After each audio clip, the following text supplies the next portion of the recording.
Halo? Kenapa kira-kira? Mereka tidak akan bisa hidup dengan hukum Taurat. Betul? Mereka akan bisa hidup dengan hukum Taurat. Karena Alkitab jelas katakan, semua orang telah berbuat dosa dan kehilangan kemuliaan Allah. Upah dosa ialah maut. Sehingga setiap manusia, setiap orang harus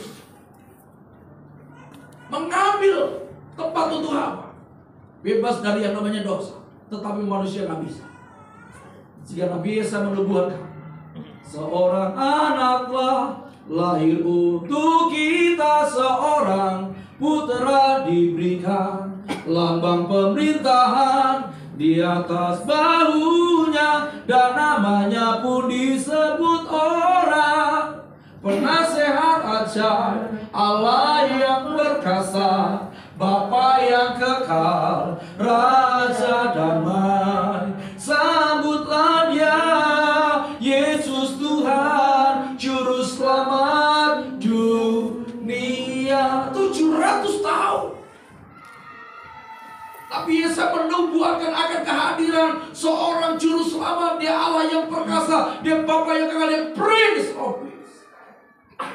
Dan digenapi di dalam kehidupan pribadi yang namanya Yesus. Yang mengerti katakan amin. Ini menjadi sebuah kesukaan besar. Ini menjadi sebuah sukacita yang besar. Banyak orang yang gak bisa bersukacita karena kenapa? Mereka tidak hidup di dalam kepastian. Maka saya mau katakan, yuk next. Hari-hari ini semua orang membutuhkan kepastian. Iya atau iya? Iya. Kita butuh kepastian. Betul? Setiap orang butuh yang namanya kepastian. Tetapi kenyataannya kita gak menjumpai kepastian itu di dunia ini. Ada orang yang ngomong hari ini A, besok bisa bilang B, besok bisa bilang C.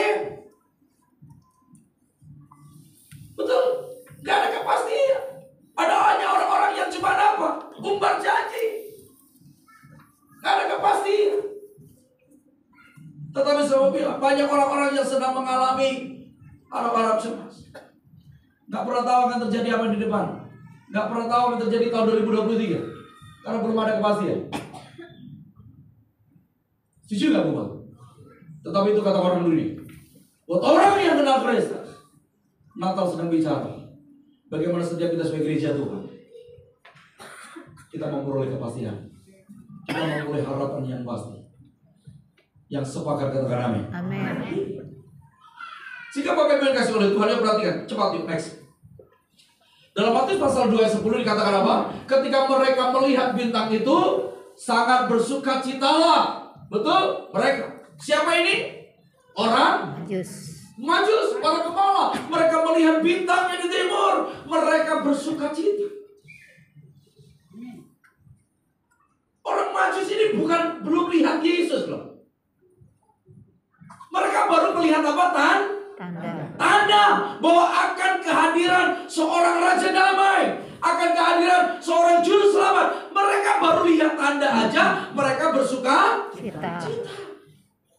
Ketika hari ini saya pastikan hari Natal, kita percaya Yesus yang sudah lahir di hati kita. Aminnya cuma 5 orang. Bilang sama-sama dengan saya, Natal bicara Yesus yang lahir di hatiku. Dan kalau Yesus lahir di hatimu, gak ada alasan saudara akan bersukacita. Amin.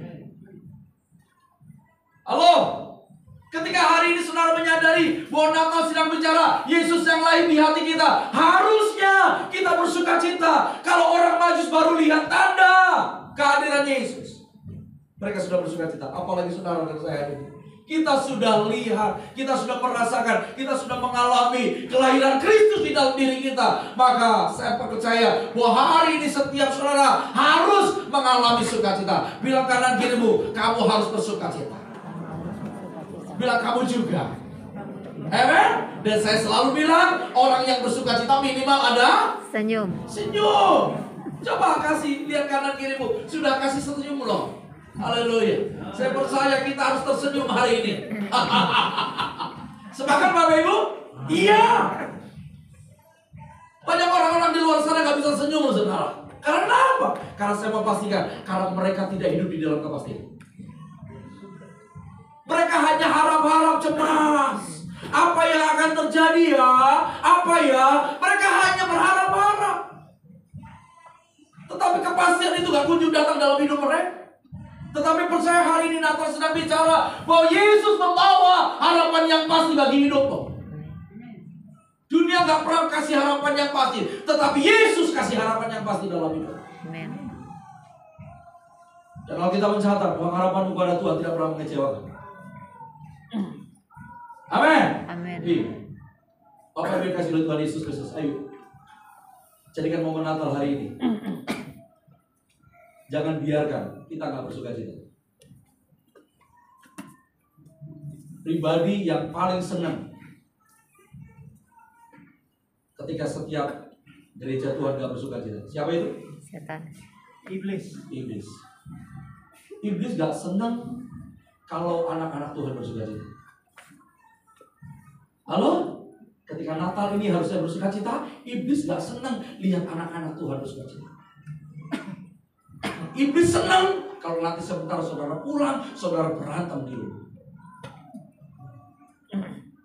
Gara-gara babi kecapnya kehabisan. Gara-gara babi kecap habis aja berantem.